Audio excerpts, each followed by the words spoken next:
Thank you সবাইকে। আমরা part 3 for absorption variable costing আমরা শুরু করছি। সো এখন আমরা যে একটা প্রবলেম অ্যানালাইজ করব এবং কিভাবে সলভ করা যায় সেটা দেখব।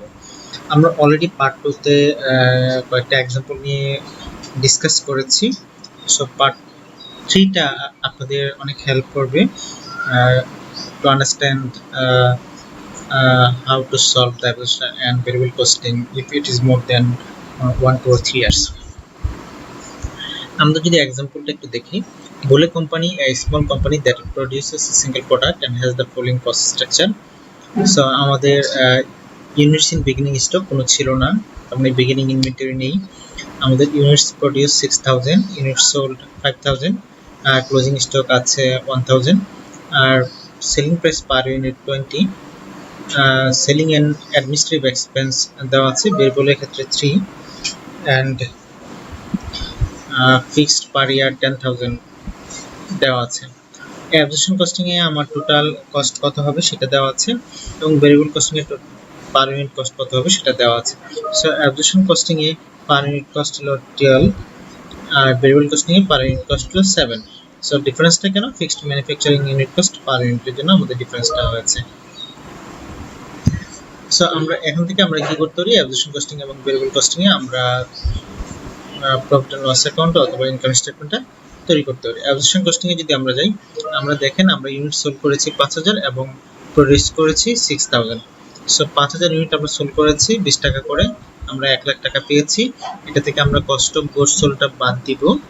কস্ট অফ গুডস সোল্ড ক্যালকুলেশনটা করা হয় বিগিনিং স্টক আমার কত ছিল, স্টক ভ্যালু বিগিনিং স্টক 0 ছিল, আমরা কতটুকু ম্যানুফ্যাকচার করেছি। সো আমরা 6000 ইউনিট ম্যানুফ্যাকচার করেছি, যার পার ইউনিট অ্যাবজর্পশন কস্টিং এ কস্ট ছিল 12 টাকা।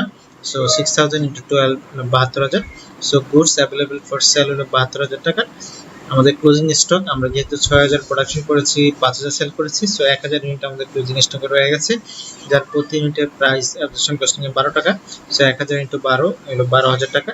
So goods available for sale থেকে যদি আমরা ক্লোজিং স্টকের ভ্যালুটা বাদ দিই, তাহলে কস্ট অফ গুডস সোল্ড থাকবে আমাদের 60000 টাকা। সো টোটাল সেলস রেভিনিউ থেকে কস্ট অফ গুডস বাদ দিলে, কস্ট অফ গুডস সোল্ড বাদ দিলে আমার থাকে 40000, সেটাকে আমরা গ্রস মার্জিন বা গ্রস প্রফিট বলছি। এটা থেকে আমরা সেলিং এবং অ্যাডমিনিস্ট্রেটিভ এক্সপেন্সগুলো আমরা বাদ দিব। আমরা প্রতি ইউনিট সেলিং এবং অ্যাডমিনিস্ট্রেটিভ এক্সপেন্সের ভেরিয়েবল কস্ট হলো 3 টাকা। আমরা সেল করেছি 5000 ইউনিট, তো টোটাল ভেরিয়েবল কস্ট হলো 5000 * 3 15000 প্লাস ফিক্সড কস্ট 10000, হলো টোটাল 25000 টাকা। সো 40000 থেকে 25000 টাকা বাদ দিলে আমার প্রফিট থাকছে 15000 টাকা। সো অ্যাবজর্পশন কস্টিং এর প্রফিট আমার 15000 টাকা। আমরা যদি ভেরিয়েবল কস্টিং এ আমরা যাই, সেম ভাবে আমরা করতে পারি।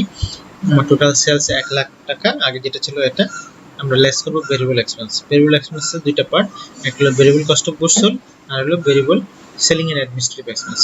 Variable cost of goods sold আমরা বের করব কিভাবে? আমাদের বিগিনিং স্টক ছিল না,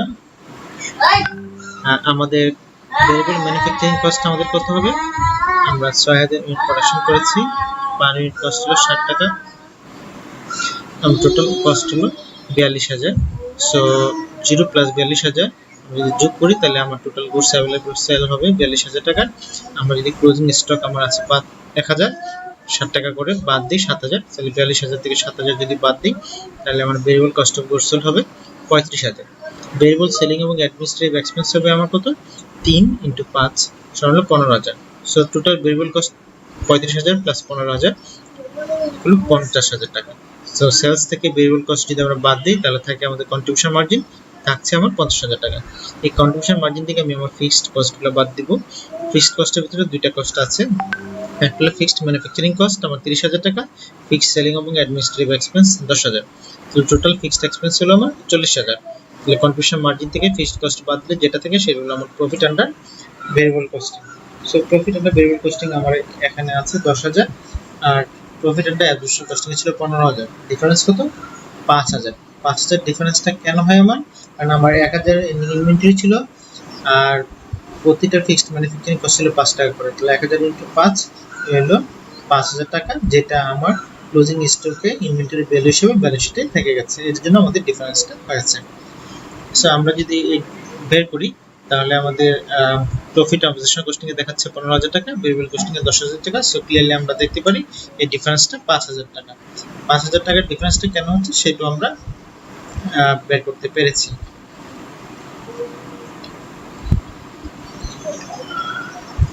আমরা একটা এক্সটেন্ডেড কম্পারিজন যদি প্রফিট ডাটা করি 3 বছরের জন্য তাহলে কিভাবে হয় আমরা একটু দেখি। আমাদের বেসিক ডাটা দেওয়া আছে, সেলিং প্রাইস 20 টাকা, variable manufacturing cost per unit produced 60 টাকা, ফিক্সড ম্যানুফ্যাকচারিং কস্ট হলো 1,50,000, ভেরিয়েবল সেলিং এবং administrative expense per unit sold হলো 1 টাকা, ফিক্সড সেলিং এবং অ্যাডমিনিস্ট্রেটিভ এক্সপেন্স পার ইয়ার হলো 90,000 টাকা। আমার 3 বছরের বিগিনিং স্টক কত ছিল, ইউনিট কত প্রোডিউস করেছি, ইউনিট কত সোল্ড করেছি এবং ক্লোজিং স্টক কত আছে সেটা দেওয়া আছে। সো আমরা ইয়ার 1 এ দেখি কোনো বিগিনিং স্টক ছিল না, আমরা প্রোডাকশন করেছি 25,000 ইউনিট এবং সোল্ড করেছি 25,000 ইউনিট। সো আমার কোনো ক্লোজিং স্টক নেই। আমরা যদি ইয়ার 2 তে যাই, আমরা 25,000 প্রোডাকশন করেছি, সোল্ড করেছি 20,000। সো আমার ক্লোজিং স্টক আছে 5,000। ইয়ার 3 তে যদি আমরা যাই, ইয়ার 2 ক্লোজিং স্টক টা আমার ইয়ার 3 তে ওপেনিং স্টক হিসেবে কাজ করবে। 5,000 ওপেনিং স্টক ছিল বা বিগিনিং স্টক ছিল, 25,000 আমরা প্রোডাকশন করেছি, তাহলে টোটাল অ্যাভেলেবল হলো 30,000, আমরা সেলও করেছি 30,000। সো এটা থেকে আমাকে কি করতে হবে, দুইটা মেথডোলজি ইউজ করে আমাকে প্রফিট এন্ড লস অ্যাকাউন্টটা তৈরি করতে হবে। আমরা যদি ইউনিট কস্ট পার ইয়ার আমরা যাই, ভেরিয়েবল কস্টিং আমার বলা আছে 60 টাকা প্রতি ইয়ার, আর ফিক্সড কস্টে আমরা যদি যাই, ফিক্সড কস্ট প্রতি ইয়ার হলো আমার 1,50,000 টাকা। ফার্স্ট ইয়ারে প্রোডাকশন করেছি 25,000, সেকেন্ড ইয়ারে 25,000, থার্ড ইয়ারে 25,000। So fixed cost per unit প্রতি ইয়ারই 6 টাকা করে হবে। কিভাবে হবে, 1,50,000 কে যদি 25,000 দ্বারা ভাগ করি তাহলে 6 টাকা করে হবে। সো আমার অ্যাভারেজ কস্টিং হচ্ছে 7 + 6 13 টাকা। এখন আমরা যদি প্রোডাকশন প্রতি ইয়ারে ডিফারেন্ট হতো তাহলে কিন্তু ফিক্সড কস্ট পার ইউনিটও আমার ডিফারেন্ট হতো। এবার আমরা পেয়েছি যে আমাদের অ্যাভারেজ কস্টিং এ পার ইউনিট 13 টাকা আর ভেরিয়েবল কস্টিং হলো 60 টাকা। সো আমরা কি করতে পারি, এটার উপর বেস করে আমরা প্রফিট এন্ড লস অ্যাকাউন্টটা তৈরি করতে পারি। অ্যাভারেজ কস্টিং এ আমরা যদি যাই, অ্যাভারেজ কস্টিং এ দেখেন আমরা ইউনিট ফার্স্ট ইয়ারে সোল্ড করেছি 25,000 কত টাকা করে, 20 টাকা করে। সো 25,000 সোল্ড করেছি 20 টাকা করে, তাহলে 25,000 * 20 সমান হলো 5 লাখ টাকা। এটা থেকে আমরা কস্ট অফ গুডস সোল্ড বাদ দিব, আমার কোনো বিগিনিং স্টক ছিল না। আমি যদি কস্ট অফ গুডস ম্যানুফ্যাকচার বলি, 25,000 ইউনিট প্রোডাকশন করেছি এবং আমার কস্ট কত, 13 টাকা। সো 25,000 * 13 সমান হলো 3,25,000 টাকা। তাহলে beginning stock plus cost of goods manufacture এই দুইটা যোগ করলে আমার আসে গুডস অ্যাভেলেবল ফর সেল, সেটা আসছে 3,25,000 টাকা। আমার কোনো ক্লোজিং স্টক নেই, সো আমি 3,25,000 থেকে 0 বাদ দিলাম, তাহলে আমার কস্ট অফ গুডস সোল্ড বের হয়ে গেছে 3,25,000 টাকা ফার্স্ট ইয়ারের জন্য। সেলস থেকে কস্ট অফ গুডস সোল্ড যদি 3,25,000 টাকা বাদ দেই, আমার গ্রস মার্জিন থাকতেছে 1,75,000 টাকা।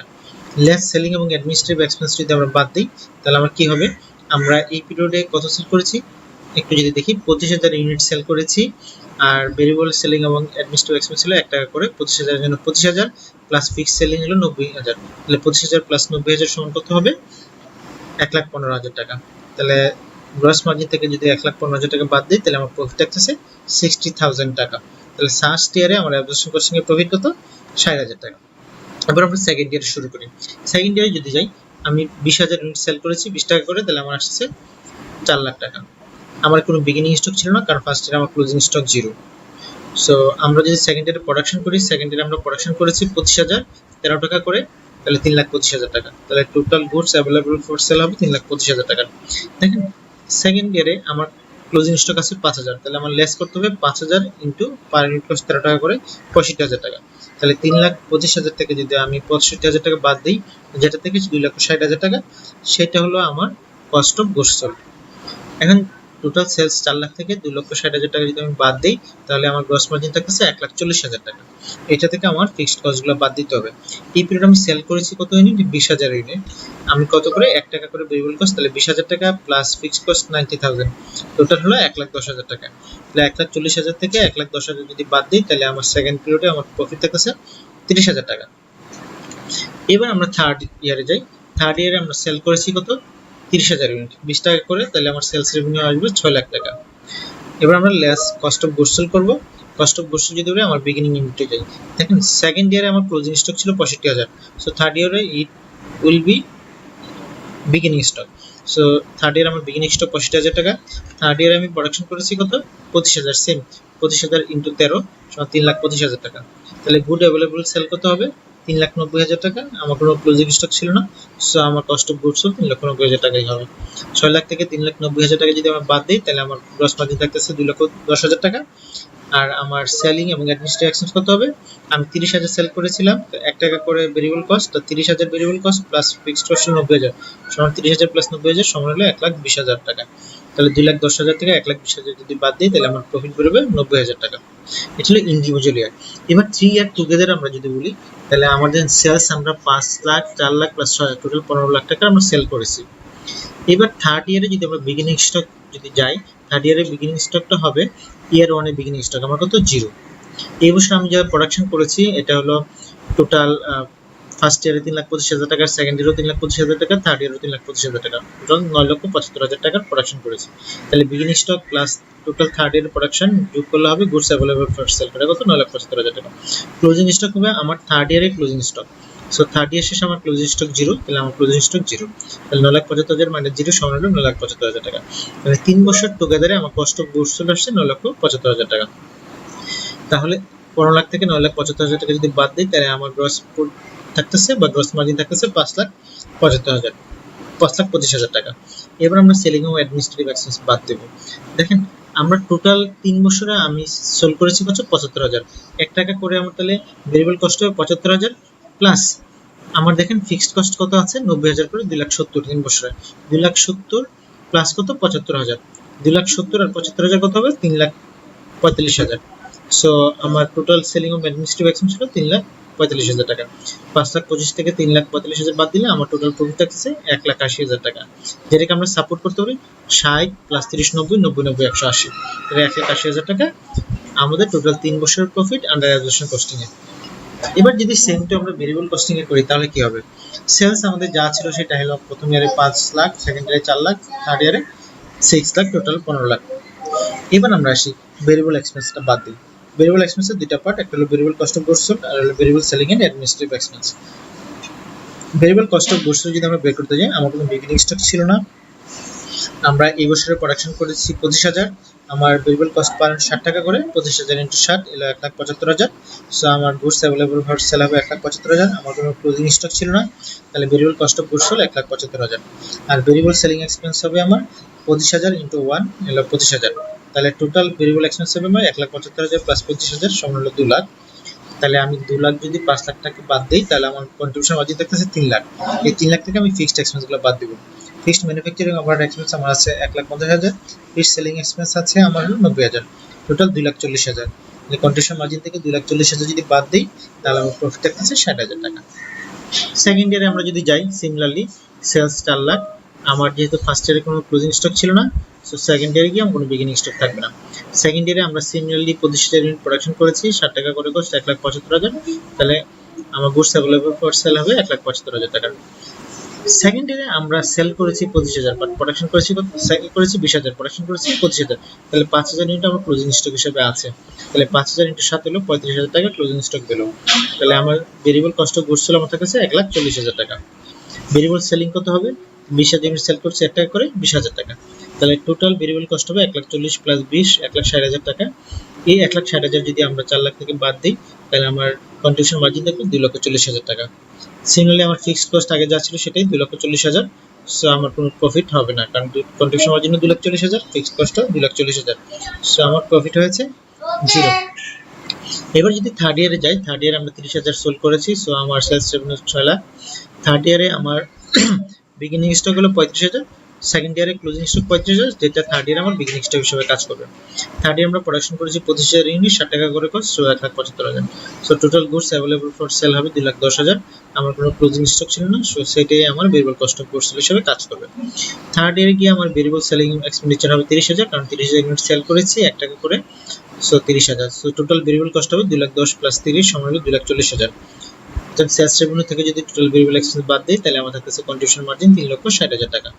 ফিক্সড কস্ট আমার আগে যা ছিল সেটা থাকবে 2,40,000, সো আমার থার্ড ইয়ারে গিয়ে প্রফিট হবে 1,20,000, সো 1,20,000 প্লাস 60,000 সমান হলো 1,80,000 টাকা হলো টোটাল প্রফিট, যেটা অ্যাবজর্পশন কস্টিং এর সাথে ম্যাচ করে যাচ্ছে। এবার 3 বছরে যদি আমরা টুগেদারে করি তাহলে কি হচ্ছে, 3 বছরে আমার টোটাল সেলস হলো সেলস রেভিনিউ 15 লাখ। 3 বছরে আমার যদি বিগিনিং স্টকে যাই তো 3 বছরের প্রথম, তার মানে ফার্স্ট ইয়ারের ওপেনিং স্টক আমার 0। 3 বছর আমি প্রোডাকশন করেছি 75,000, 60 টাকা করে 5,25,000, so total available for goods sale হবে 5,25,000। আমার তৃতীয় বছর শেষে ক্লোজিং স্টক কোনো নাই, কারণ ইয়ার এন্ডে ক্লোজিং স্টক 0, সো টুগেদারও আমার ক্লোজিং স্টক 0 হবে। So variable cost of goods হবে 5,25,000। 3 বছরে আমি সেল করেছি টোটাল 75,000 ইউনিট, সো 1 টাকা করে আমার ভেরিয়েবল সেলিং এক্সপেন্স হবে 75,000। সো টোটাল ভেরিয়েবল কস্ট হবে 75,000 প্লাস 5,25,000 সমান হলো 6 লাখ। এই 6 লাখ যদি আমি আমার সেলস রেভিনিউ থেকে বাদ দিই তাহলে আমার কন্ট্রিবিউশন মার্জিন আসবে 9 লাখ। আর টোটাল ফিক্সড ম্যানুফ্যাকচারিং এক্সপেন্স আসবে 2,40,000 করে, 3 বছরে 7,20,000। সো আমার টোটাল প্রফিট আসবে 1,80,000।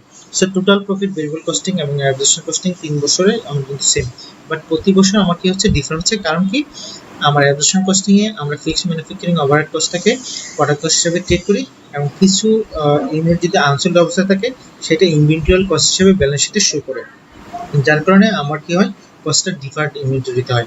আবার যখন আমি ওই যে ইনভেন্টরিটা আমার আনসোল্ড অবস্থা ছিল এরপর অবস্থা সোল্ড করে দিই, তখন আমার এই কস্টটা আমার কি হয়, রিলিজ হয়ে যায় ব্যালেন্স শিট থেকে। সো আমরা এটা দেখিয়েছি। আমাদের ইয়ার 1 এ ভেরিয়েবল কস্টিং প্রফিট ছিল 60,000 টাকা, ইয়ার 1 এ অ্যাবজর্পশন কস্টিং প্রফিট 60,000 টাকা। ইয়ার 2 তে আমার কোনো প্রফিট ছিল না, বাট ইয়ার 2 তে আমার 30,000 টাকা ইনভেন্টরি রয়েছিল আনসোল্ড অবস্থায়। সো আমার অ্যাবজর্পশন কস্টিং এ আমার প্রফিট আসছে কত, প্লাস 30,000 হবে এই জায়গায়। আর ইয়ার 3 তে আমার প্রফিট হলো 1,20,000 টাকা ভেরিয়েবল কস্টিং এ, আর 30,000 টাকা যে আমার ইয়ার 2 তে ফিক্সড ম্যানুফ্যাকচারিং কস্ট ছিল সেটা আমার ইয়ার 3 তে রিলিজড হয়ে যাবে। সো আমার অ্যাবজর্পশন কস্টিং আসবে 90,000 টাকা। সো এটা হলো আমার দুটা মেথডের কম্পারিজন। সো এই পর্যন্ত পার্ট 3 শেষ হলো। পার্ট 4 এ আমরা আরেকটু ডিফারেন্ট জিনিস ডিসকাস করব। সো আশা করি সবার হেল্প হবে, সবাই এটার উপর রিভিউ দিবেন, ফিডব্যাক দিবেন, যাতে আমি আপনাদের ফিডব্যাকগুলো ইনকর্পোরেট করতে পারি। সো থ্যাংক ইউ সবাইকে, থ্যাংক ইউ ভেরি মাচ। আশা করি সবাই ভালো থাকবেন।